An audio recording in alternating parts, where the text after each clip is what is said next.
everybody, Tyrone the God 3 here. Broly.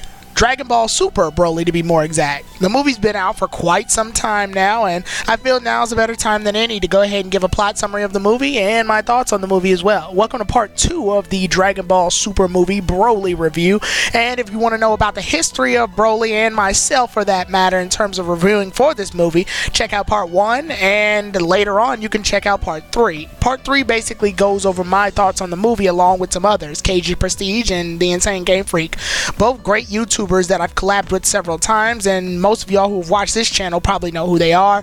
If you want to hear their opinions about it because you don't like mine or you agree with mine and want to hear what other people have to say, then go check that one out.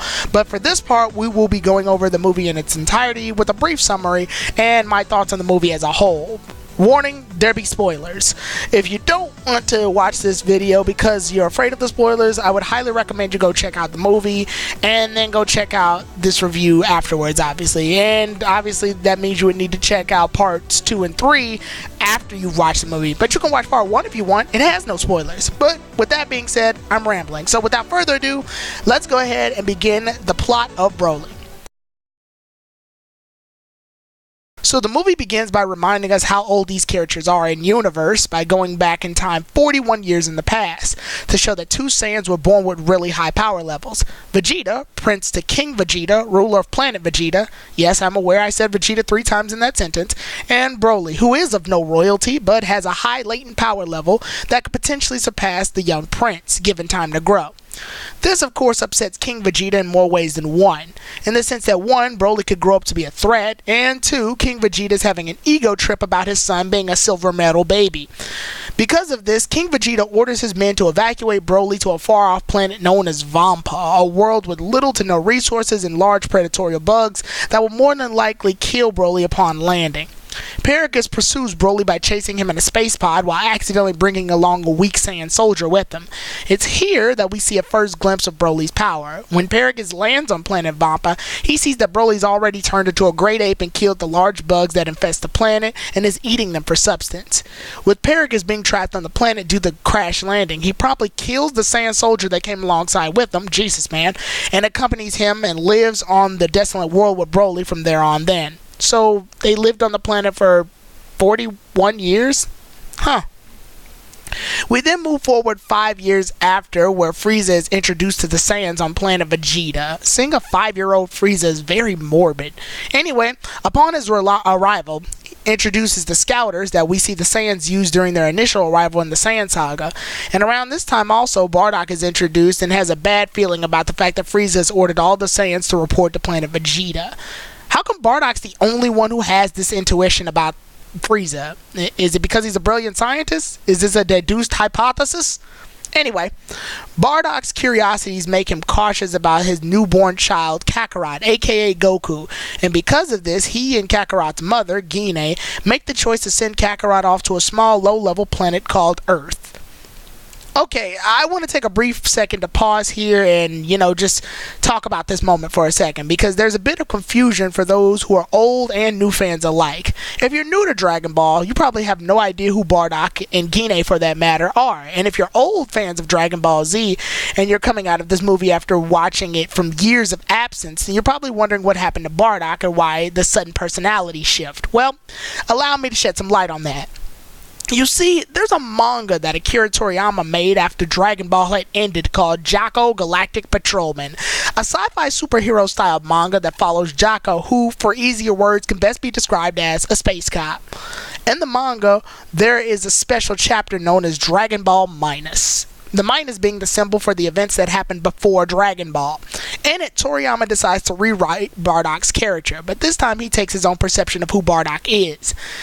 The TV special, Bardock, the father of Goku, portrays him as a Saiyan who has the ability to see the futures thanks to his fight with the Kanassans who cursed him with this power. The drawback being is that it was a curse. He's able to foresee the events of the future, but he can't really do anything about them, which made the TV special somewhat of a tragedy. But I felt that this was a great and unique way to come at Dragon Ball, because obviously the heroes usually win in the end. So it was really nice to see that the main character actually falls because of the events that take place in this TV special. In addition to this, Bardock was portrayed to be a common-like Saiyan. He was ruthless in battle and didn't have any family attachments, so Kakarot's birth meant very little to him. It's only in this last few seconds of death that he does acknowledge his son, because he believes that while he couldn't stop Frieza, his son Kakarot has the potential to defeat him. This makes it for great storytelling. Minus, on the other hand, while it does give us a view of who Goku's mother is, if you really care about that, rewrites Bardock to make him more of a family man, and not that edge-cutting Saiyan that had no family attachments from before. I personally don't like this portrayal of him that's in the movie, and I prefer his TV special, and I also think that launching Kakarot out of the space pod is too Superman Kal-El style for my taste, but hey, to each his own, I guess. After launching Kakarot, Bardock's hunch is true and Frieza destroys the planet like he thought he would. He basically destroys all of planet Vegeta and all of the Saiyans with it, with the exception of like a few. So we then cut 36 years into the future, where we see two characters known as Limo and Chile. Fatbait, yeah, that's her name, Fatbait. Anyway, Fatbait and Limo are traveling in the space trying to recruit warriors for Frieza's army.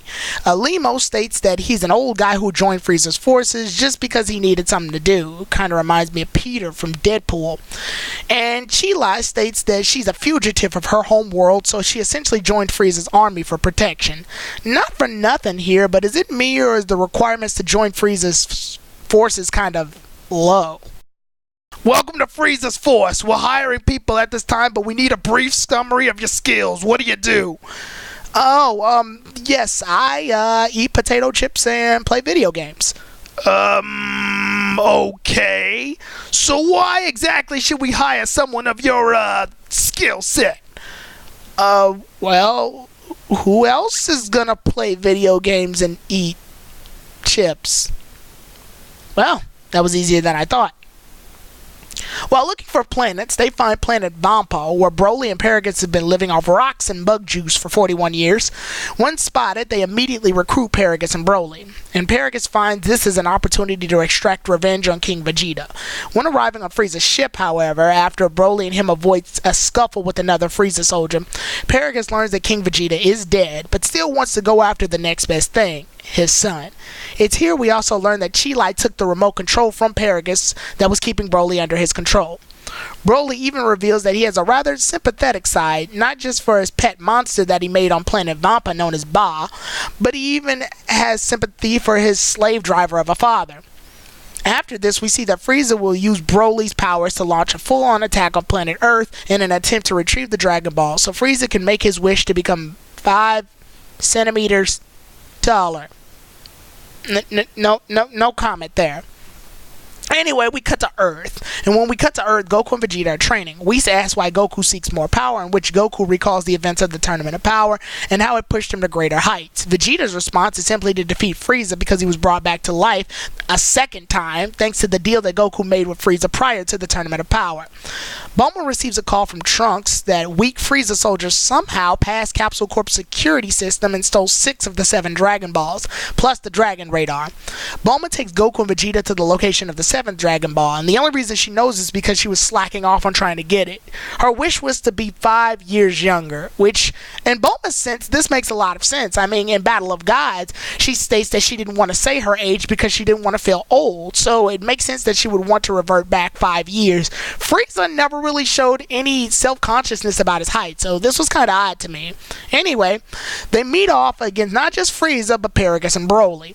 And from there on then, not much to really add in terms of plot. I mean, the fight begins. Vegeta is the first to fight, and he is somewhat of the upper hand on Broly. However, Broly gets stronger, and the fight progresses. Broly even transforms into a mode that I like to call his Primo form, basically where he turns Great Ape. However, he condenses the Great Ape's power into his regular, like, Saiyan body. I thought this was a pretty unique take on how transformation should go. However, I also do feel like this is the closest we'll ever get to Super Saiyan 4. Anyway, Goku then steps in and tries to calm Broly down with his Super Saiyan God powers, but his efforts fail. Paragus even tries to stop Broly from fighting, but to no avail because Broly is uncontrollable now thanks to the fact that Paragus no longer has the remote. The fight escalates and Frieza kills Paragus in an albeit Looney Tunes style, hey look over there type of fashion, to get him to turn Super Saiyan and unleash the power, making it harder for Goku and Vegeta to the point where they have no choice but to retreat and learn the fusion technique via Piccolo's tutelage. After one full hour of mistakes and Frieza getting his ass whooped, Gogeta makes his canon appearance. The two face off and it's clear Gogeta has the advantage. But before Gogeta can get the job done, Chile and Limo use the rest of the Dragon Balls to wish Broly back to the planet Vampa. They couldn't have just wished him inside Frieza's ship or somewhere else safe or somewhere else a little bit more, I don't know, nicer?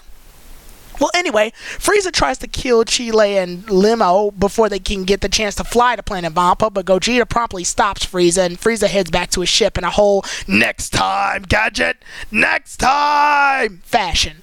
On Vampa, we see Goku arrives to give Broly, Chile, and Limo some supplies so that they can live on the planet a little bit more peacefully. And so Goku can have an occasional sparring partner whenever he gets bored. So, after that, when they ask what Goku's name is, he states his name is Goku, but to Broly he states that he can call him Kakarot. And this happens. Kakarot! Nah, just kidding. And that was Dragon Ball Super Movie's Broly. Now, what do I think about this movie? Well, I'm a bit conflicted. This movie is good, don't get me wrong. I'm going to go ahead and say that right now. If you can, watch this movie, whether it be still in the theaters by the time that this video comes out, whether you wait a couple of months to get it on DVD or some other sources. But if you watch this movie, I definitely got to say it's well worth watching. I mean, the art style and visuals are really great and the soundtrack is beautiful. But does that make for a great movie? For those of y'all who have watched my reviews of Dragon Ball movies or just anime in general, you know that I'm a sucker for character development. And honestly, I think they did a really good job here in terms of at least Broly is concerned.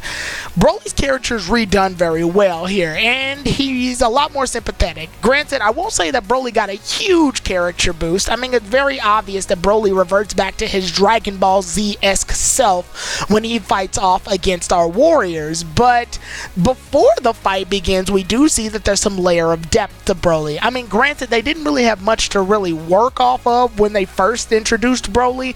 I mean, he was mostly just a non-fighter when he was in his base form, and then when he does transform, he just became a hulking monster, so they didn't really have much to work with here. But when they did actually make into a very multi-layered character. He's sympathetic even to a level where he forgives people that treat him badly, like his father Paragus, who just uses him for his power. Him gaining a pet and being his own person was basically the struggle here, and I'm guessing it took two other characters to sort of support him and push him towards that way. The movie is definitely catered towards Broly's perspective, and I really do like it for that. It's great to see that our Z-Warriors could potentially be in the wrong here just because they're being who they are. I do like Chile and Limo, all jokes aside, but I do feel like their characters could have used some depth. Their introduction into the movie is just sort of, hey, this happened and there it is. I'm guessing the movie just didn't have enough time to develop them, but then again, we've got movies like Battle of Gods who can introduce Whis and Beerus just fine and show off their character traits really well. It's here that the movie does get cut in half. We get half plot-related movie and the other half is just pure fighting, which looks gorgeous, but while the movie does go over some various plot points, it makes some sacrifices just so we can get straight to the fight.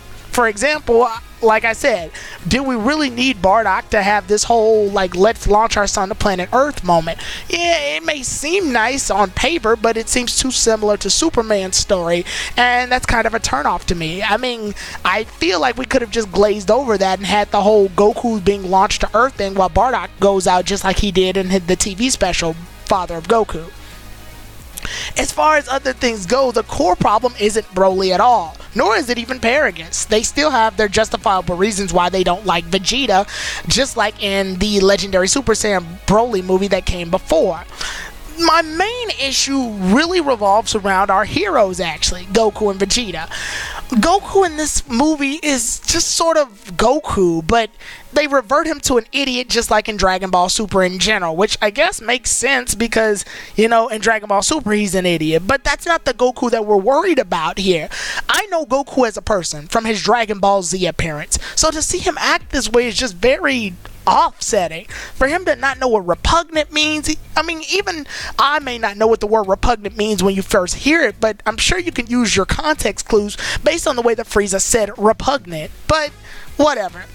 My other main core issue with it is the fact that we only get Goku and Vegeta. Yeah, Goku does a tactical retreat, which is one of the scenes I do like, in order to get to Piccolo, so it shows that they are relying on other characters a little bit more. But this is the same Goku that basically stated that we would need to make tactical retreats in order to fight off against Semi-Perfect Cell when Gohan tried to fly and fight him. So I don't really buy the fact that Goku doesn't rely on his friends in order to assist him in battle. It's just very weird to me that we had to sacrifice a lot of comic relief and character growing moments with other characters that we have. Dragon Ball has a huge cast, yet we're not really using it. I feel like there could have been a scenario where Gohan, Android 18, Krillin, and Android 17 could have made an appearance in this movie, just simply due to the fact that they could have been hanging out on the island with Bulma, Vegeta, and Goku, just to, chill and relax. I mean, these warriors always hang out with each other anyway, and 18 likes living a lavish lifestyle full of money and riches. When Bulma went off to go look for the 7th Dragon Ball along with Goku and Vegeta, 18 could have snuck behind them along and drug Krillin along because she wants to make the wish for herself to get money. I mean, this isn't the first time that various characters have went off in order to use the Dragon Balls for their own selfish needs and then eventually work together. And then Gohan could have probably slipped up and felt like, hey, I need the Dragon Balls too in order to wish for a birthday gift for Pan or something ridiculous like that, but still kind-hearted and in Gohan's character. That would lead Beerus to have to watch over Marin, Bulla, and Pan, making him a babysitter and continuing that joke. And then we could have actually had the fighters fight against Broly. Broly gets stronger as he fights anyway, so I feel like weaker fighters would have put up a pretty decent fight for Broly, at least for the start half of the movie. And then when Broly gets out of control, it would have been a lot more believable for the Z Warriors to fight Broly while giving Goku and Vegeta time to fuse, rather than Frieza getting his butt kicked for 1 hour.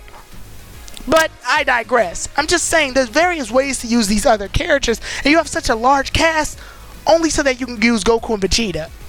Yeah, I understand this movie is mostly about Broly, so I guess they didn't want to try to clutter the entire movie with other characters. But the very fact that they're using the Dragon Ball name in order for this to happen shows that they need to diversify their characters up a little bit. I like seeing other characters get the spotlight for a short amount of time, because then they support the main characters. That's their job. They're supporting cast. And Gohan was a main character at one point. The show just sort of dropped him off. These characters have tons of potential, and I thought the Tournament of Power was supposed to be a level of bringing them to life. Now you're probably wondering, you said 17. Well, the reason I say 17 was because 17 was used in the Tournament of Power and he essentially won the whole thing. I feel like what they did was that they brought 17 back because it was convenient and it would bring in a crowd, but now that they've done their job, 17 can go back into his box because he was a little too competent. I feel like when 18 is in trouble, 17 could have showed up and protected her or something. Something like this hypothetical situation I made for the movie feels like it would have made for a much better use of the characters. That way at least I would have came out being satisfied. Don't get me wrong, the action was really well done with the few characters that ended up fighting, but I feel like it's a rather waste to see that only Goku and Vegeta get the spotlight here, and that's my overall problem, not just with Dragon Ball's movie, with Dragon Ball as a whole nowadays. But I'm rambling, so I want to go ahead and stick to the point. Should you get this movie? Absolutely. I'm getting this movie for DVD. If you're a longtime Dragon Ball fan, I think you'll really like the welcome back here. Now, one of the drawings to this movie also was the fact that Broly is now officially canon. Akira Toriyama wrote the script for this movie, I think, so that pretty much makes Broly canon at this point. But does that really mean anything? I mean, yeah, it's good because it makes Broly have potential, at least for as far as the series is going, because it shows that Goku is forming some alliance with Broly this time, because Goku befriends pretty much everybody that he fights, making old enemies into protagonists, which has happened continuously. But here we see that Broly is not only canon, but will be an official member of the Dragon Ball cast at one point, because let's face it, that's where the movie's heading. entertaining. My problem, though, with the canonicity of Broly is that I never really had an issue with Broly being canon. The reason I say this is because Broly's movie happens within the 10-day wait period that Cell gives the Z Warriors time for the Cell game. So there's no contradictions in Broly's movie at all. Everybody's the appropriate ages and transformations and power that they should be within the confines of which Broly's movie takes place. So I never really found an issue with Broly's movie and its canonicity. Yeah, obviously it's not canon in the sense that Toriyama's not the one that wrote the movie, but I never really had a problem just creating my whole headcanon that Broly like took place in that 10-day wait period. I mean, I see no contradiction, so I really don't see what the issue was there.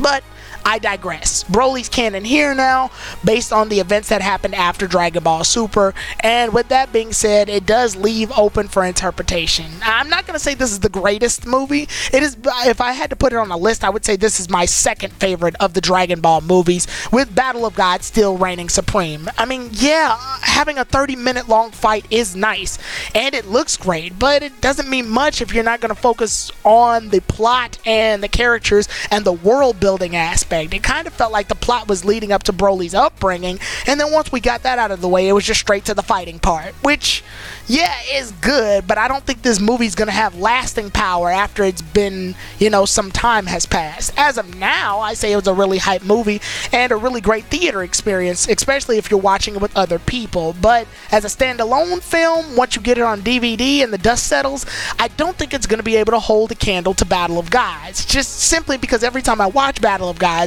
I feel like I'm watching a nice compilation of what Toriyama's world wanted to be when he made Dragon Ball. Does that make this a terrible movie? Absolutely not. It's a great movie. Go watch it. But with that being said, like I said, if you don't like my opinions, check out KG Prestige and Terrell's opinions when I do a collab with them in part 3 of this review. With that being said, everybody, I hope you have a great night. See you all then, everybody. Tyrone the God 3 out.